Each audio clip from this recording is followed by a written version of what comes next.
Hello, hello. Welcome back.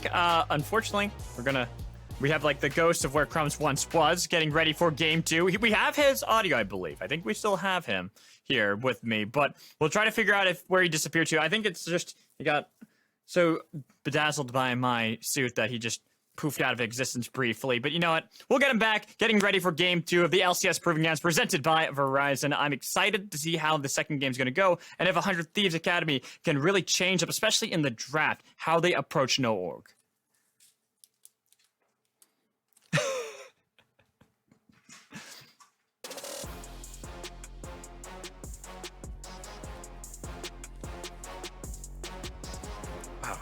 Unfortunately, we actually don't have Crumbs here. We're trying to get that all resolved, so you're just gonna have to stay with me. You know, be hypnotized by my suit while I discuss all of the champion select and everything going on. Because right now, Narban immediately by 100 Thieves Academy. Not surprised. They don't want to let Viper have that. But seeing this Tristana first ban by No Org is definitely the one that I do have to applaud No Org for their research on this. Demonte, when they had the double marksman composition that they kept building around yesterday against Evil Geniuses Academy, really was able to take them by storm, where a small mistake meant that the game scaled up longer. The game went a little bit more into the later stretches, which is exactly what 100 Thieves Academy needed to be able to win. I do see Mr. Alberto with us now, but let's see if we can hear him. 2, 3, 4. Hello, Magical. Aha, hello, we've got him. How are you doing, my friend? I'm doing great, actually. That was very fun. Putting away, hidden, back. It just reminds me of the old Prophet sketches. But anyways, what 100 Thieves should do to change this game, like you were mentioning, is I think they need to be playing the early game a bit better. It's going to be difficult, though, because that was an area that they already struggled with yesterday against EG Academy. So No Org has been known for being able to play consistently through the early game. They only struggled against Cloud9 doing so. So I think they can stick to that plan. Now on Red side, they'll have counterpick and seem to be making better use of what the solo lanes can play than what we saw from 100 Thieves Academy. In between games, you were telling me, hey, you know, saving Graga's last pick, not the ideal thing when you already see the Jays. Could have just taken that a bit earlier and then given Demonte some more options against Fire instead of taking 2 lanes that are going to get shoved in. Exactly, and so now that we see it's going to probably be that Hecarim Udyr trade, the typical style that we've been seeing so often, especially when both of them are left through, even though Lilia is something that is available. Same with Nidalee. These are picks that we sometimes see going into something like a Hecarim to kind of change up what you want to do, but it also gives you a bit more of a playstyle that you might be able to go for, especially early game. But unfortunately, No Org don't decide to go for that trap. Instead, they just go back to the Bearman. The Bearman, very powerful early on, right? The Bearman is about those skirmishes, those 3v3s that we saw be very effective, the flash stuns to guarantee yourself to be able to just get a person locked down and immediately burst them out. Obviously, the Hecarim shines in the team fights, but this time around, No Org is giving us a different flavor with the Kai'Sa and the Udyr locked in. So the Kai'Sa, you want to dive, you want to be able to be helped by your support. We saw the hover of the Nautilus, but with a response of Tahm Kench and Senna, they're really good at dealing with that. Whoever gets ultimate, whoever gets death charge, just gets devoured. Tahm Kench gets knocked up, but since he gets all the farm, he's going to be able to survive it. So I think that this looks a little bit better for 100 Thieves Academy, very similar to last game's draft.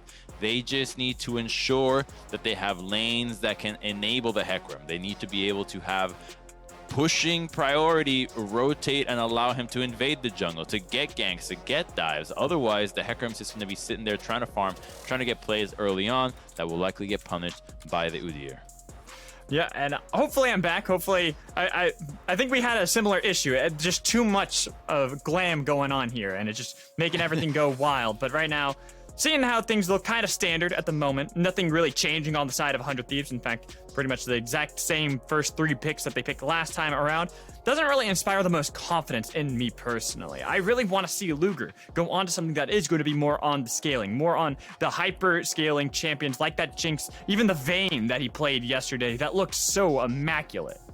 Sometimes the salty run back when you have an early game blunder is the recipe for a team. So I think they might feel that that early gank in the bottom lane was the beginning of their undoing. They'll just keep the Hecarim farming. The Udyr was unlikely to be able to get such an advantage beyond maybe a double crab if the lanes were shoving in. So I think that they're happy if they just gets that, and they'll be looking to take better trades later into the game, not having to send a roam into the jungle and then get picked on, and then the bottom lane is entirely over. Top lane was decided in the draft, and then mid lane starts to get solo killed. So I think that there are so many individual blunders that could be fixed that even if they give us a repeat, they're sure to be fixing these up because of how drastic those mistakes were last game.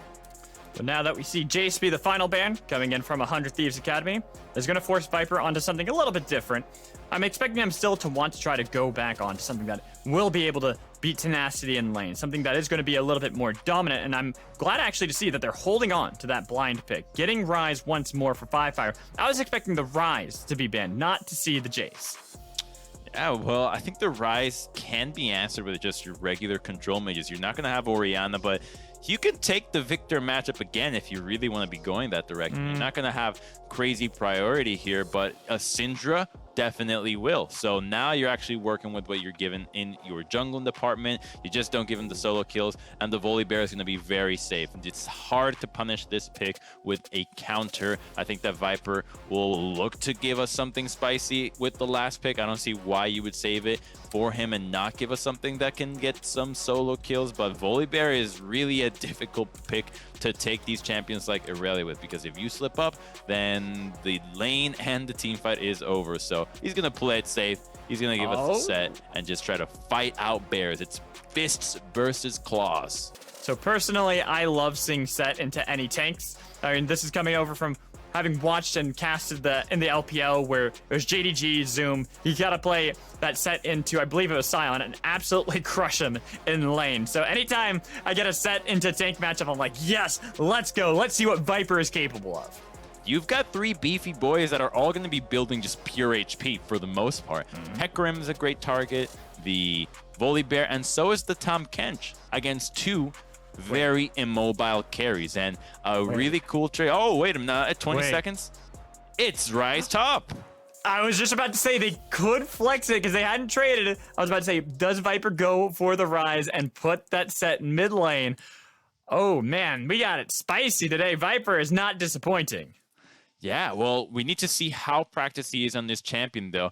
It seems like there's a lot of flexibility between Viper and Fire. We saw in their last series against Cloud9, the Sylas was shared. Now the Ryze is shared. These solo lanes are working together to surprise the opponent, and I think that this gives you more options. Not necessarily for the top lane, I think that Volibear will be fine, but for the mid lane, the flash gank from the Set against the Syndra, be able to just be very tanky and survive this lane is going to be really dangerous against the Monte. And then the top side, well, you do have that root option that is a lot safer to guarantee.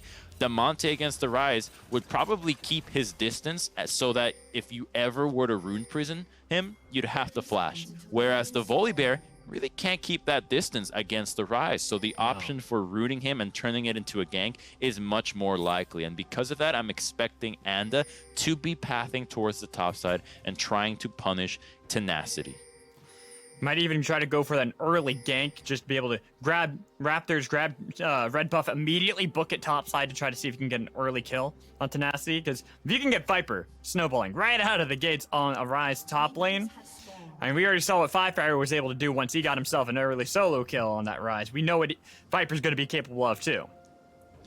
The damage of this champion against melee champions that just want to run at you like the Hecarim and the Volibear is huge. And just as we thought, the Udyr will be starting bottom, pathing to the top side. So I think priority will be these solo lanes once again. It's just so unlikely for you as a jungler to want to be involved against this Tahm Kench Senna lane. It is such an anti-gank lane. It is such an unfun lane to gank that to look for that opportunity is really only going to be there if Puma and Luger are misplaying it. The last time around, it wasn't even them that made that play. It was Kenvi that looked for it, and then the punish towards the jungle came out. So I think that this is a much more viable way of making sure that you can get yourself on the board. And Tenacity will have naturally pushing power if he wants to get access to the wave, but it seems like Viper is just using his range, weaving in and out of the brushes to draw out the minion aggro and make sure that he can keep Tenacity without that passive and getting that quick shove up. Viper has been well practiced on these ranged top laners throughout the Proving Grounds season, and the tier 1s, tier 2s, constantly been able to play a lot of these ones. I didn't expect to see it here against Tenacity into the losers finals, seeing him try to go for something a little bit more risky, because as you were talking about before, this is make or break. This series gets you into the grand finals. Lose this one, you are out. And so being able to pull out something like this, that even though we know Viper is more than capable of playing these ranged top laners, going on to something like this when it's so crucial is going to be interesting to see how he's going to be able to capitalize on it. Great ward there from the Monte, but will Tenacity respect it? Oh, he's so dead. He is so dead. You spotted him out. Flash in from both of them to be able to root him in. He got a big shield, though. Ended up taking a lot of damage. Had to flash away at Tenacity, try to see if he can survive, but his first blood picked up by Anda. So Damonte pushes out the mid lane, gets the ward at the Raptor camp, but crucially the ward also sees the ramp. It allows them to ping out Anda when he goes topside. He skipped the Raptors to be able to get this gank. That was the plan from the very get-go, but still Tenacity wanted to shove out the wave, thought he had a little bit more time, maybe was counting on Kenvi to be able to path up there and go for a counter gank. His help would have definitely gotten at least one kill against the Udyr. But all in all, the kill still goes over to no org, and it really didn't cost much now.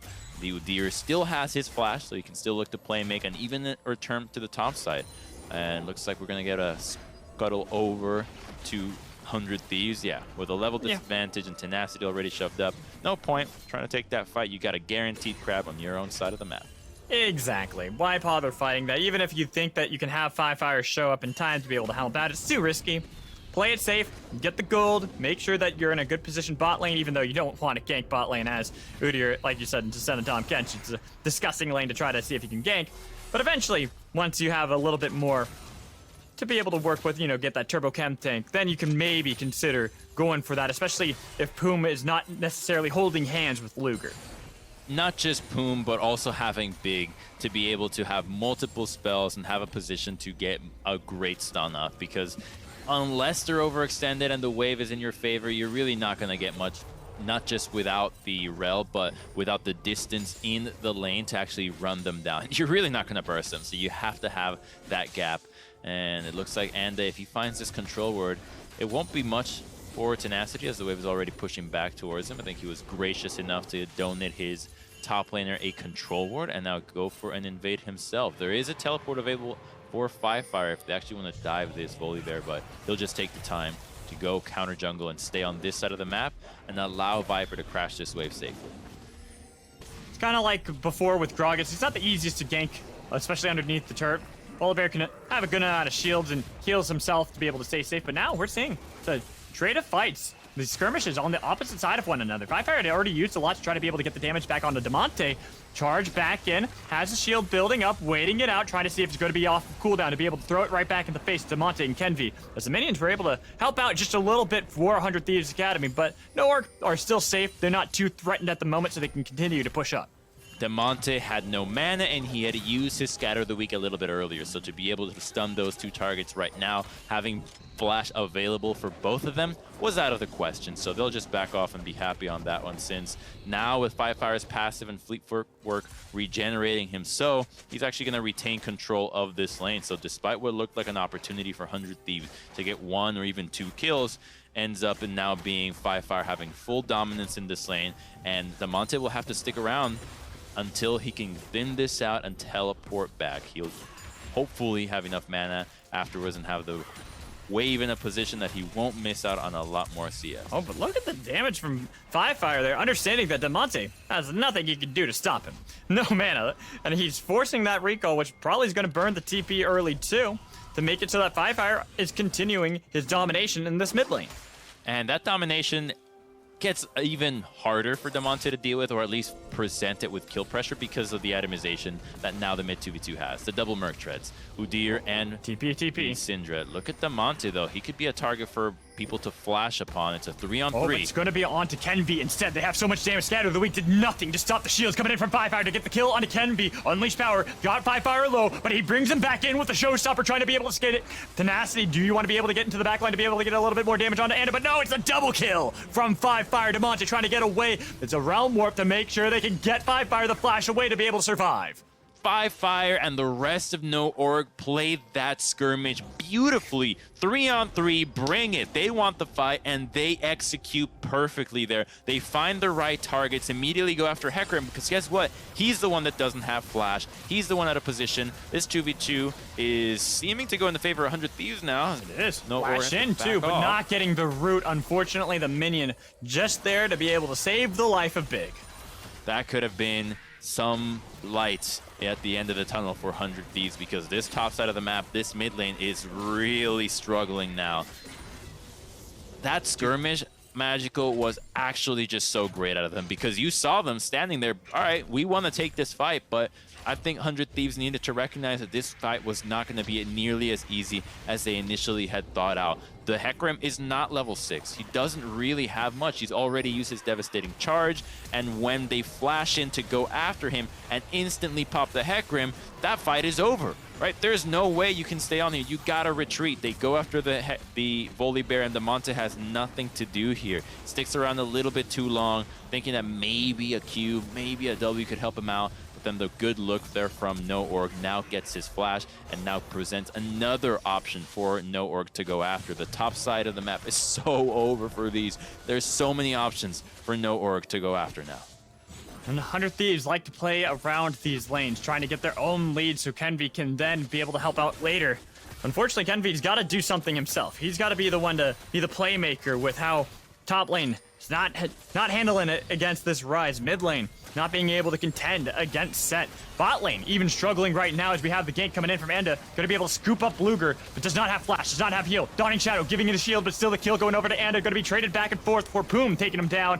Trying to see if they can get a little bit more. Enda's still pretty healthy, and look, by fire, he was threatening. Once they saw him, you saw that 100 Thieves backed off. Could have had maybe an opportunity to go for a dive, dashing over the wall with a blast gun, but instead going to be happy to take his share of mid lane farm there. A good response there from 100 Thieves. Just trading gold is going to be fine there, but it's still No Org with the initiative. They're the ones making that play. They saw that they could go after Luger. He had no flash from the earlier skirmish as he attempted to go for the flash route, and here he goes again. Doesn't have a lot of mana, gets the knockup. Poom didn't get the Devour as quickly as maybe he would have liked to, and then even though he gets the ultimate out, he still gets taken out by the rest of the squad. They're not going to stick to try to burst down the Hecarim. It's too fast, already has the Ghost pop, and there's not enough health on the Udyr to keep him alive through it. This kind of looks familiar, except that Big's here.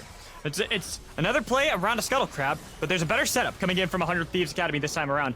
They were not able to secure the Scuttle Crab, unfortunately, so that means No Org, yet again, controlling the map. Everybody was in that fight. It was a 5-on-5 potentially going for that scuttle, but really the big prize is the larger scuttle, the Rift Herald, as now No Org moves towards that, and I don't think 100 Thieves wants this. They really do not, and they're not in a position to get anything else for it, which is what is valuable now for No Org. Normally this gets traded for plates into the bottom lane as the bot lanes stayed down there, but now is the time that they're actually going to roam up, and so with Big and Value chasing them down, even Fire might be able to sneak down here and get an opportunity to gank these three. Yeah, they're respecting it. They know that this could be where they get ganked. The Scryer's orb got popped, and so they'll respectfully push the wave and back off. There's also that control ward right outside of the ramp of Blue Buff. I was able to spot out that Value. Big were on their way. Top lane, getting the flash out of Viper. Ooh, 2 ults on top of him with the fear too. That could be a lot of gold picked up by Tenacity with the kill, and will be able to gallop himself on out of the fight, but losing Viper in the fight has gotten Tenacity back.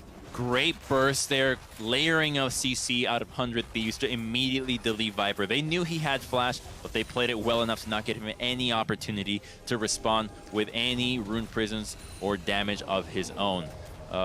Tenacity doesn't have turret aggro there, so he's going to be fine to walk away, even though Fire is trying to cover just in case they look to dive Anda, since without flash or mana, the Udyr doesn't actually do much. No, he's kind of just there for show. All bark and no bite there, so that's why they back out of that one. Not really trying to get anything, just trying to scare away too many plays from going over to 100 Thieves Academy, getting that gold and flex they need to stay relatively even here at 12 minutes into the game.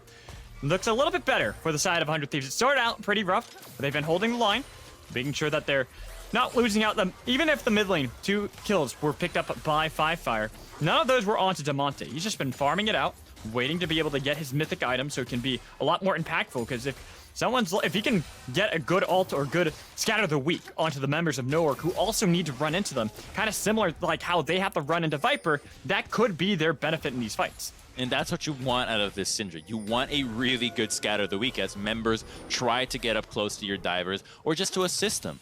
A champion like Ryze that is short range is very vulnerable to a scatter of the week from the Syndra. He's not running Merc Tread, so the CC layering, we already saw how just Tenacity and Kenvi can burst him down. So that's what his role is going to be in these fights. The set is selected so that he has priority against the Syndra, so that he can start roaming across the map. So Damonte's role gets switched away from the laning phase and back to the team fights. Kenvi, it's cleared out his bottom side of the jungle, and wanted to be able to see if he can stop him or maybe even cause a little bit of a ruckus in the jungle, but it can be already out of there. It's good flash in on top of Damonte. No flash available. Well, it is available, but he's not going to be able to use it. There's no reason to use it. It's a killing spree for Anda, while Kenvi top lane, looking to make a play at the same time. Try to get on top of Viper. Going to be able to get the charge back. Has at least the Realm Warp, but can they get the stun with the fear? They've got him before, so they get the kill. Ooh, very close, but still, 100 Thieves is recognizing where their options are. Yeah, Damonte goes down, but what can he really do? Fire is really fast, has the flash, so did Anda. Doesn't burn his own despite not getting burst immediately. They do lose that mid lane turret, but they are at least seeing where they can strike on the map. This could be costly though. They really lose 2 turrets for it. It's going to be a huge win for Fire and Noorg. Now the set is going to rain terror on this map. The Stride Breaker will be complete upon this purchase, and that will make him so much more mobile and dangerous to respond to any moves that 100 Thieves wants to make on the side lanes. Where Damonte now has no real salvation in that mid lane. He is going to have to clear out the minion waves and back out immediately, because you got a long way to run if you want to be safe, and also going to force Kenvi to have to spend so much more time hovering around this mid lane. That's why I like what Damonte's doing currently. He's trying to see if maybe there's a position for them to be able to find a play in these side lanes, as opposed to trying to maintain any semblance of control in mid lane since it's all gone. Yeah, he has, look at his position. Yep. Right, this is him laning mid lane right now. This is how dangerous it is for him. His team is not on the map, so rightfully so, he should not be here, and they don't have any vision for him, so he has to be really far up here. And even in this state, if Noorg gets to invade the jungle and start warding up, they can still flash on him. They can still jump him from over the wall. That's the value of that Rift Herald play after the gank mid when 100 Thieves went for the top side. I think that 100 Thieves didn't anticipate that they'd be trading a kill top 4 mid, and that the Rift Herald would be the one to just hammer the turret advantage home. Look at that gold lead. 4-5 Fire over Damonte, his role model. He is showing a master class in this mid lane. 2,000 gold lead set into Syndra. Having your mage, your carry mid lane have no gold. 100 Thieves Academy, you gotta get something to be able to help out somebody here, because it's either Senna or it's Syndra. Neither of them have enough gold to be that important in any coming fight soon. Here comes Fire. He's already down here. Syndra is just now catching the wave in the mid lane, so despite the vision from 100 Thieves seeing this, they have to respect that they are completely outnumbered. Got the shield for Fire. Gonna be able to stay relatively safe. At the moment, Noorg are just trying to see if they can posture, get that vision control, as you mentioned. Look how deep one of those control wards is, all the way back behind that red buff, making sure that they know exactly where Kenvi's gonna be. And Damonte is still hovering around the mid lane, trying to stay safe, while Tenacity is getting a little bit of a proxy farm against Viper. He's not too afraid, but you should. Viper, we've seen what he can do on this Ryze already, and imagine if you're getting a little bit too cocky with yourself, especially when he's got that Everfrost completed. There's so much pressure into the mid lane, and despite the Everfrost being completed, yeah, you can go to the top side, but then if they catch the Hecarim being away, the dive from bottom is too easy.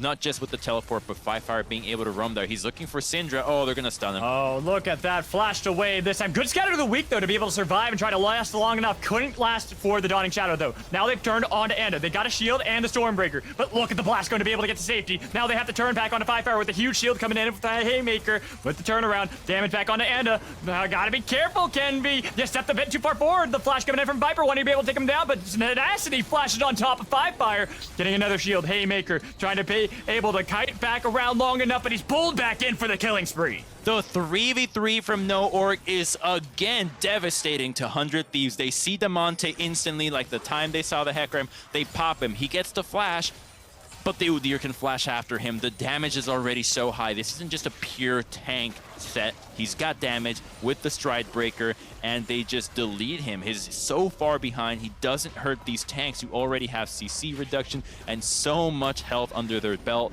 That victory is huge, and now this Rift Herald will likely be popped in the bottom lane, and finally they can start freeing up the support and including big in these plays that have all been in No Org's favor.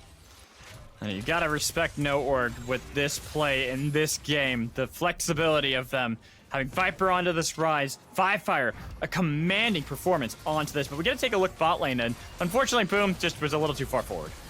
Oh, they try to TP down to help the team out, but the fight is already over. You can see, though, Tenacity is very strong. After the initial burst onto Anda, they were quite hesitant about how to re-engage and deal with this Volibear, but then afterwards, with this final bite, not being able to take him down, that's just the last of Tenacity's efforts. He's too low, he's not going to have the cooldowns back up, and the other bear gets away. Man disguised as a bear, that is right now. True. But he honestly disguised as bear. He's a little bit more scary than the real bear. I mean, look at him, 4-0-3. You even have the guy top lane. The boss is the boss. You can't kill Fire. What are you trying to do? You got outplayed, son. He tried to go for it, gets popped into the turret, knocked back further. Doesn't have Ghost. Maybe should have popped the smite to steal it. Fire keeps going. He's doing it again! Fire is unstoppable right now. He's got the shield trying to run away from Tenacity. It's a big old bear trying to chase underneath the turret. But Fire's not afraid. He'll get out of there with 2 kills over it. He is crushing 100 Thieves spam emotes. Oh boy, it is just, I think this one is, mentally, it's definitely over. It is in the advantage of No Org all the way. This set is so strong. They're underestimating him at every turn, and he is constantly giving them reasons why they should not have done so. And this is just showing the prowess of No Org, of these players, and that what they're able to accomplish on such varied styles, even though this totally goes with how they like to play these skirmishes, this early game, constantly trying to find these fights that 100 Thieves Academy clearly were not ready for. They thought they were prepared. They're like, we'll just outscale them. We'll do what Cloud9 Academy did, but they can't, especially not against Fire here. The Stride Breaker gets a good distance away, but then with the stun, with the movement speed, and the gap that he'd be able to generate between the rest of the team, Fire doesn't take any damage from the Senna or the Volibear, really. And while Luger tanks some turret shots and gets lower because the wave wasn't there, then he gets to go forward. Stride Breakers again and has enough burst, but we're back to live. There's another fight happening. Boom's so under-leveled, too. He's not nearly taking enough to be able to survive all the damage coming in from Fire and Value. They got him completely split from Luger, giving the kill over to Value while Luger dies over to Viper. Just devastation. 20 minutes in, that's a 20-minute Baron. There's not much 100 Thieves can pray for at this stage. Kenvy's not even gonna look for a steal. He would get taken down. Looks like he's routing for it, but immediately gets pinged. He's gonna get targeted and zoned off by Big. A 20-minute Baron at this stage. No one can deal with the set in the side lanes. You can't even 1v3 him, let alone thinking about dealing with Viper. 100 Thieves need to go back to the drawing board, and I think at the very least, Magical, get us away from the Senatom Kent. You're gonna have to give us something that is more powerful in the bottom lane, and maybe then you can start freeing up the support and helping out in these top 3v3s, because just 3 players against 3 has really not been the way that they can win. I think their champion pool has not been ideal to deal with what No Org has been bringing out, and so you need to bring up the support to these fights if that is the case. I couldn't agree with you more there, Crumbs. It's just looking like every single lane at the moment for 100 Thieves Academy. No one really can fight against what No Org are bringing to the table here. The only one, maybe even slightly capable, has been Tenacity. He's gotten all the kills so far, and you can even see right there, they're trying to dive onto Anda. 4 members are here on top of him. Finally, he falls, but with 2 TPs in, one of them being Fire, one of them being Viper, they immediately can turn onto Kenby to be able to take him out, and now they've got 100 Thieves routed. They're running for the hills, and they're going the exact opposite way from Demonte. He's split up from the team. They could continue to chase down onto Boom. Boom's got a blast gun, might be able to survive, but you know who's nearby. Value's right on the other side of the wall, so even even if you get the blast cone. That Fire's been doing a great job in body blocking. How does he do it, man? The blast cone dance. That was well done, making sure that if you're going to pop that blast cone, I'm coming over with you. So knowing exactly what Poom had in mind, but it's a good look for 100 Thieves. They committed a lot of members for it. They took down the Baron, so that counts for something, and it will stop down the inhibitor push at the very least. They will lose the tier 1 to the top side for the Kai'Sa, might even lose the tier 2, but the game is still not over. There's signs of life here for 100 Thieves, but yet no org is there to respond and gets even more for it. You know, I want to have hope for 100 Thieves, but when you have these fights where Fire feels like he can go into the middle of 3 members all by himself, he's got the shield from Steric's Cage, and nobody can kill him still. You've got the great flank from Viper to take out Luger, take out 100 Thieves. They're all gone except for Damonte and Poom, who got completely split apart, and no org. They've got minions starting to come into mid lane so they can push down for a win. When you think that Fire is caught, and that's something that 100 Thieves has thought a lot this game, it has not been so. The rest of No Org was there to punish, and now with the first Baron, they're thinking about the win. They're escorting the wave. I think they're gonna get it. Man, Fire, he does not care if there's Nexus turrets remaining. He dies right on top of Damonte. Now Poom, sitting at the steps, watching as the turrets fall, and Org are 1 game away from getting themselves that rematch against Cloud9 Academy. They would love to be able to have a second chance at it. They've got Luger yet again from Fire. This set is unstoppable. They're patting the KDAs on the way out, Crumbs, because they know that those stats are going to look a hell of good on those stat graphics tomorrow. An absolute crushing victory for No Org. They just smoked 100 Thieves. The draft swap at the very end, the rise to the top lane with the set mid was a flex that I don't think 100 Thieves was expecting. They played to it, and then they used the advantages they generated there with the 3v3 strengths and never let go. If game 1 was dominating, the noose is tightening for this second game, and No Org is looking unstoppable here. They've learned a lot from the Cloud9 games, doubled down on their strengths, and boy, do they look good.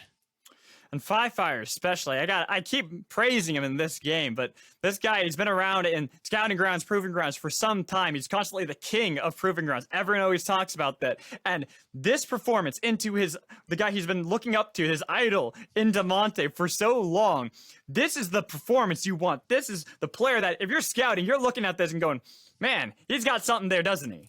Yeah, and he's had something there for a few years almost now, playing the amateur circuit. So really showing that the NA talent just by itself is willing to develop and willing to get far. 100 Thieves is not out of it yet, though. They're going to have to pull a reverse sweep, and they have given us a salty run back of game 1, so they can change things up and give us a much different look in this third game. I hope that's where they go, and at least free up Luger and Poom, who have been so quiet in these first 2 games. By virtue of the draft, they're stuck on Senatam Kench. I would like to see that adaptation coming in from 100 Thieves Academy as well, but for now, we're going to toss it to a break. When we come back, the Analyst desk will break down Game 2 a bit further and get us into Game 3 in just a moment.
Welcome back to LCS Proving Grounds, presented by Verizon. After getting 2 victories in this series, No Org are proven they ain't playing no games, except for the ones that we have seen on the Rift. And what an enjoyable time it has been if you are a fan of these players.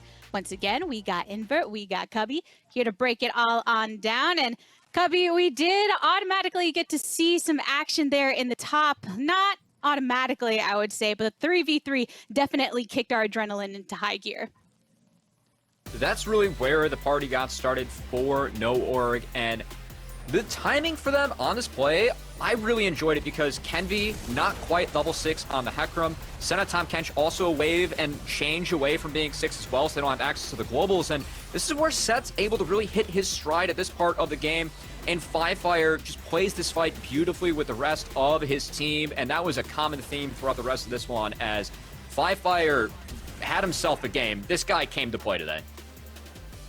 100%, and he's doing it on so many different champions, different styles, right? He takes the Rise in game 1, and then the Rise goes somewhere else, and he takes the Set, right? And he's able to exploit the team fight advantage that Set has. Syndra didn't really get off the ground from the laning phase, and they actually go on the flashless target as well in that top lane situation with the Hecarim, no flash, no ulti at that point.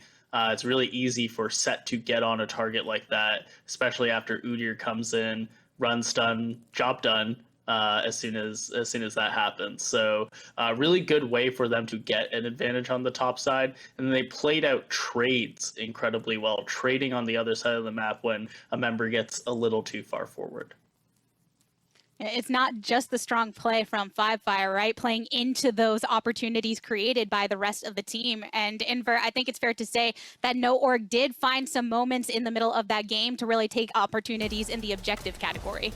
Yeah, the Herald is a big one for me. They get the Herald, they get the perfect set ulti into an Udyr stun, just incredibly well played. And then No Org responds well to a play on the other side of the map. Top lane gets ganked, Viper is in a bad position, but now they get 2 turrets off of it because they have advantage from Herald spawning and taking Herald and using the numbers advantage in mid lane to generate a huge mid lead. When both the mid outer towers are down, it's really easy for a champ like Set to affect the rest of the map. You saw there were moments where he's going through the red side jungle behind their tier 1 or helping the top side of the map out after that. So really well executed trade in their advantage on the side of No Org, and they used it to great effect in terms of getting the Set to move across the map, deal a bunch of damage, use that stride breaker advantage off of getting the gold from the 2 turrets as well to really force these fights and snowball their lead as a result.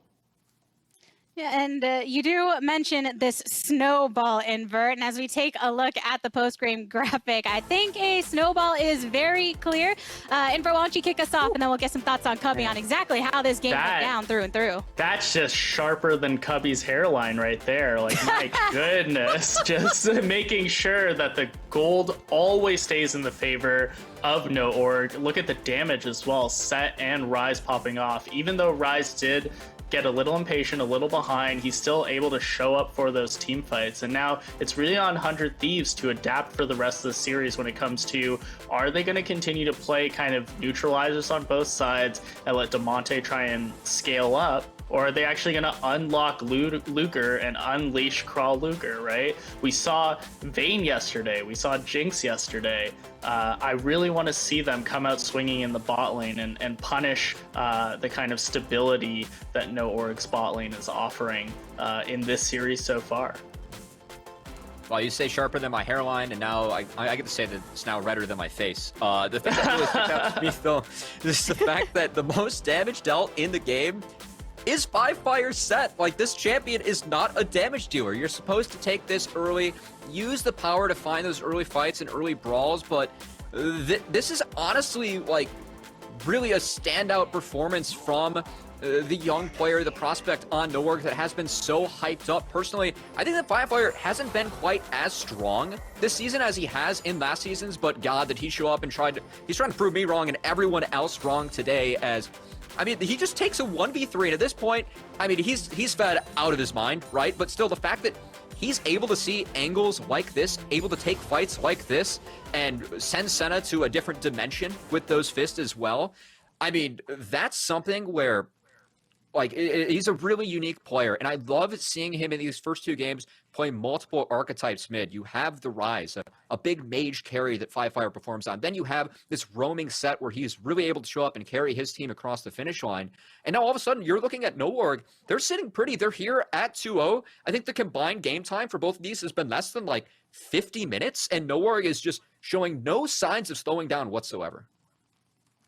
Their eyes are just so clearly on the prize. A lot of it playing through the strength that Fire is bringing, regardless of whatever that champion may be that he's piloting. 100 Thieves are in a difficult position. They are electing to go back to blue side. Invert, we see them keep trying with the Senna here down bot. It's not quite working out. What do you want to see from 100 Thieves Academy? I want to see one of 2 things. Either if you're going to stick to Senna Tahm Kench because you like the lane, you think it's going to push, you think it can snowball really easily, at least play something super aggressive on the top side, right? Give Tenacity an opportunity to exploit the Senna Tahm Kench global advantage and the fact that you have a stable lane in the bot lane and can play something more volatile with jungle help in the top lane. If you're not going to do that, if you're going to keep Tenacity on these neutralizers, give me the Jinx. Give me the opportunity to see Luger on champs like Kai'Sa or Xayah or Vayne into Kai'Sa, right? Give me the opportunity to see this win condition that we saw was expressed so beautifully in the series literally yesterday, right? Right before this one, they played EG Academy, got to play those champions off of the back of Luger. Let's see it again, because they are getting push, right? They are trying their best in this game to get these guys under the turret and exploit that range advantage, but it's not leading to good results for the rest of the map and for the games as you see today. And I can understand why they're prioritizing the Senna Tahm Kench against a team like NoOrg. Value and big, undefeated on those champions until they went up against C9. That was the first time they've lost. But keep in mind that the all-stars of NoOrg, it's Viper and Anda. And so by electing to take this weak, this bot side that is stable, is great at absorbing pressure, that's not what NoOrg wants to do. They want to play through that top side of the map. And that's another reason that I really want to see Luger return to his form. Keep in mind, this guy is a TCL MVP. Let's let him get unleashed and let's see just how damn good this player is. Because what we saw yesterday, that's a player that's vying for an LCS slot. I want to see 100 Thieves unchain him, let him, let the team kind of play through him. Let's see the Jinx Braum. Let's see the Kai'Sa Rel. Let's see what kind of gameplay Luger can bring to the table, because 100 Thieves, they find themselves with their backs up against the wall. They need to reach deep, and I really think they can find that power, that play through their stud AD carry. All of the Luger fans, 100 Thieves Academy fans alike, send them your energy, because in no time at all, NoOrg have brought us to match point. We'll find out after the break if 100 Thieves Academy can strike back. See you there, friends.